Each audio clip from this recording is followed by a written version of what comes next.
Só em relação a um exemplo prático, né, dessa questão do objeto e da prova do pagamento, essa semana eu recebi no meu escritório um cliente que tem o dever de pagar, de prestar alimentos ao seu filho e que sempre realizou esse pagamento de forma de boa fé, mas através de entrega, através da entrega do dinheiro em mão ou de alguma coisa, a pedido da própria parte, né?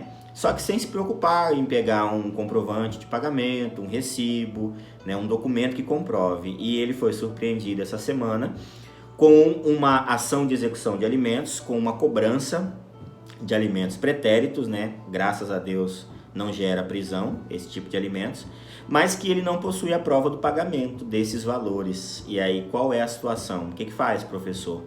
Não faz, paga de novo, né? O juiz diz sempre assim, tem um bordão jurídico que fala assim, ó, quem paga mal, paga duas vezes, né, para aprender a pagar. Na verdade, quem paga mal não paga só duas vezes, não. Paga duas, paga três, paga quatro. E esse pagar mal é não se preocupar em pagar da forma correta. A gente vem de uma trajetória, né, social, familiar, que prezava muito pela boa fé, pela palavra, né, pela honestidade. Só que hoje em dia não se usa mais o fio do bigode, não se usa mais a palavra como suficiente para cumprimento de obrigação, né? Eu sempre falo, sempre oriento meus clientes no sentido de que tudo tem que ir para o papel. Se não está no papel, não há segurança jurídica nenhuma. E as coisas mudam com o tempo.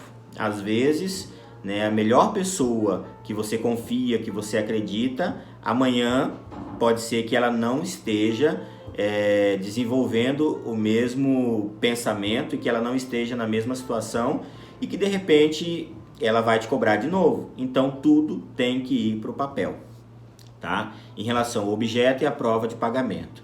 Também tem uma outra situação relacionada ao adimplemento, né? Ao pagamento o adimplemento por pagamento direto, que a gente precisa observar, que é quanto ao lugar do pagamento. Nós falamos sobre o solvens e sobre o acipiens, falamos sobre o objeto e a prova do pagamento, e agora a gente precisa falar um pouquinho sobre o lugar do pagamento, tá? Quanto ao lugar do pagamento, porque assim, se eu combinei que eu vou pagar no dia tal, dessa forma, eu tenho que cumprir isso. E esse cumprimento dessa obrigação vai observar algumas coisas, como, por exemplo, o lugar do pagamento. Se no meu contrato, se na minha relação obrigacional eu disse que eu iria pagar na conta corrente número tal e no dia eu não paguei, naquela conta corrente, ou eu não paguei porque eu não pude cumprir a obrigação, e aí a culpa às vezes é da própria parte credora, né, do acipiens, que deu o número de conta errado, ou minha, que não tive acesso ao banco, e aí eu vou incorrer em multa, em mora, enfim. Existem inúmeras consequências que nós vamos ver quanto ao inadimplemento obrigacional, tá? Mas por isso é importante nós entendermos que o local do pagamento também é condicionante para o cumprimento da obrigação através do pagamento direto, né? Se estava previsto que eu ia pagar até hoje sob pena de multa e eu não paguei até hoje sob pena de multa, quem foi o responsável, né? Quem deu causa a esse inadimplemento? Se fui eu vou incorrer de repente na multa, né? Então, em relação ao local do pagamento, as obrigações elas podem ser de natureza quesível ou querable, conforme a doutrina classifica, ou ainda pode ser uma obrigação portável ou portable. O que é uma obrigação de natureza quesível ou querable? Essa é aquela famosa obrigação que nós crescemos vendo na TV, que o senhor Barriga sai da casa dele, daquela mansãozinha que teve o Natal, que o Chaves foi, e vai até a vila cobrar os seus inquilinos. A obrigação de natureza quesível ou querable é aquela situação em que o pagamento deve ocorrer no domicílio do devedor. Então, no dia do pagamento, o credor, o acipiens, vai lá, ó, bater palma e vir receber, por exemplo, o aluguel, vir receber o combinado, vir buscar o meu pagamento. Então, a gente é muito fácil para lembrar. Quanto ao local do pagamento, o acipiens pode ir lá receber, e se ele for lá receber, nós estamos falando de uma obrigação de natureza quesível ou querable, ou ele pode ser procurado pelo devedor para pagar. E aí nós estamos falando de uma obrigação portável ou portable, tá?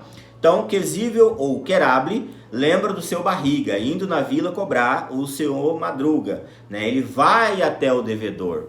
E a obrigação de natureza portable ou portável é aquela em que o devedor vai ao acipiens, ao credor. Esse aqui é o exemplo claro do meu cliente, por exemplo, né, que eu combino um honorário advocatício com ele e eu não vou até a casa dele receber. É ele que vem até mim. Eu não fiz nenhum compromisso de ir até ele. No dia 5, por exemplo, no dia 10, por exemplo, ele vem ao meu escritório trazer o dinheiro. No dia combinado, ele vem até a loja pagar a parcela que foi combinada, né? Então, só que é claro, né, gente, que se o meu cliente ligar para mim e falar: professor, vem aqui em Cuiabá buscar o dinheiro, se valer a pena eu vou lá buscar o dinheiro, não tem problema.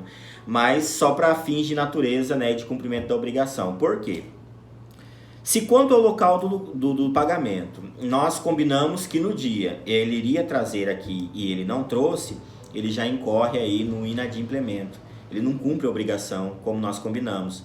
E aí eu posso, de repente, dependendo do tipo de obrigação, cobrá-lo, executá-lo, requerer multa, requerer juro, enfim, todos os acessórios que compõem, né, em decorrência desse não cumprimento, né, dessa não satisfação da obrigação, tá? Então, essas são as duas naturezas em relação ao local do pagamento.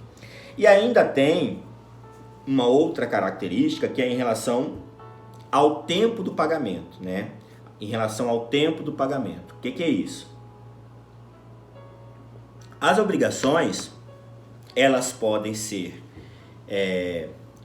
condicionadas a um fracionamento do seu pagamento.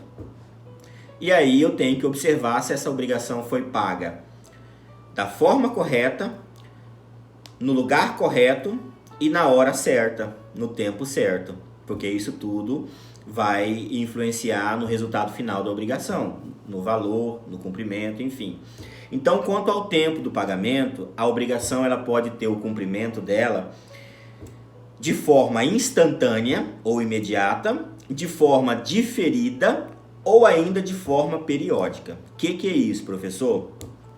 Obrigação instantânea, de cumprimento instantânea, cujo tempo do cumprimento é instantâneo. É a obrigação à vista, né? Aquela obrigação que é paga na hora, que é cumprida na hora. Né? Eu vou lá e eu compro esse microfone e eu pago na hora para levar ele para casa, parcela única. Isso foi uma obrigação de dar, né, de forma instantânea, parcela única à vista. Mas eu ainda posso combinar ela sob forma diferida. O que é isso? Eu quero pagar na promoção de Natal. Você compra no Natal, só paga no Carnaval. Então eu comprei ela agora, já peguei aqui e eu vou pagar somente em fevereiro. Isso é uma obrigação diferida. Por quê? Ela tem um trato de pagamento cujo tempo dá-se em um período futuro.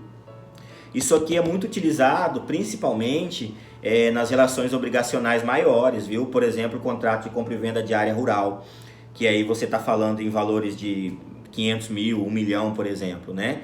Eu compro a sua terra, mas eu vou pagar daqui a um ano, né? No dia tal, e eu vou ter um tempo para trabalhar essa terra para levantar o resto do dinheiro. Perfeito, obrigação, né, de trato de pagamento com tempo diferido. Perfeito, perfeitamente aceita, tá? Ou ainda pode ser uma obrigação cujo tempo de pagamento se dá de forma periódica, que é a famosa obrigação de pagamento parcelado, tá bom? Então, em relação ao tempo do pagamento, é isso aí. Bom, só para a gente resumir, então, o adimplemento obrigacional sob modalidade de pagamento direto, porque daí daqui a pouco a gente entra no pagamento indireto. A obrigação pode ser cumprida conforme ela foi estabelecida, nos moldes em que ela foi celebrada, e isso, quando isso acontece, nós dizemos que essa obrigação ocorreu sob modalidade de pagamento com cumprimento direto, né? Pagamento direto. Ela foi adimplida sob modalidade de pagamento direto. Para que isso seja configurado, eu preciso observar algumas características desse pagamento, né? E aí eu entendo que os sujeitos dessa relação obrigacional, o elemento subjetivo, ele recebe dois nomes, que é solvens e acipiens. Acipiens, aquele que recebe o cumprimento da obrigação, e solvens, aquele que detém o dever de cumprir a obrigação e que cumpre essa obrigação. Então eu identifiquei quem é o solvens e quem é o acipiens. Beleza. Outra característica é quanto ao local do pagamento. Nós combinamos que eu iria pagar direto para ele, lá na casa dele. Eu fui lá e paguei. Perfeito. Ou eu não fui lá e paguei no dia. Eu paguei para uma tia dele em outro lugar. Aí eu já estou falando sobre um não pagamento, né, direto, né? Esse pagamento vai acontecer de forma indireta e não direta. Então eu preciso observar o sujeito, eu preciso observar o local, eu preciso observar o tempo do pagamento. Era de uma parcela só? Era uma obrigação de cumprimento instantâneo, de cumprimento periódico, de cumprimento diferido? Né? Isso tudo é importante para que eu entenda e para que forme o cumprimento da obrigação sob modalidade de pagamento ou de adimplemento de forma direta, tá? E mais uma questão interessante que eu preciso falar com vocês antes de encerrar, em relação aos sujeitos da obrigação, os solvens e os acipiens, há ainda uma outra situação que é a figura do terceiro interessado. Alguém que detém o interesse monetário, o interesse jurídico sobre o pagamento daquela obrigação. E aí nós temos, por exemplo, as figuras do fiador, né, a figura do avalista, porque eles têm um interesse econômico no cumprimento dessa obrigação. Porque se a obrigação não for cumprida, é ele quem vai ter que cumprir. Então, por exemplo, o fiador que sabe que no dia do pagamento o devedor principal não tem condição de pagar e ele decide ir lá e pagar, ele pode fazer isso. E aí o acipiens vai receber de um outro solvens, que não é o devedor primário, o devedor principal. Quando este terceiro interessado faz isso, acontece uma situação denominada pelo direito como subrogação legal ou automática. Ou seja, aquele fiador ou aquele avalista que pagou, que cumpriu a obrigação, ele se subroga em todos os direitos do antigo credor, do antigo devedor, do antigo solvens. Ele assume este papel em relação até mesmo sobre os acessórios daquela relação obrigacional. E aí ele pode cobrar do devedor principal, né, do solvens principal, o cumprimento dessa obrigação, né? Então, eu emprestei um dinheiro, né, eu fui avalista de um empréstimo no banco para a compra de uma fazenda, né, que foi dada como garantia. E aí, no dia, o comprador, o meu amigo, não pagou.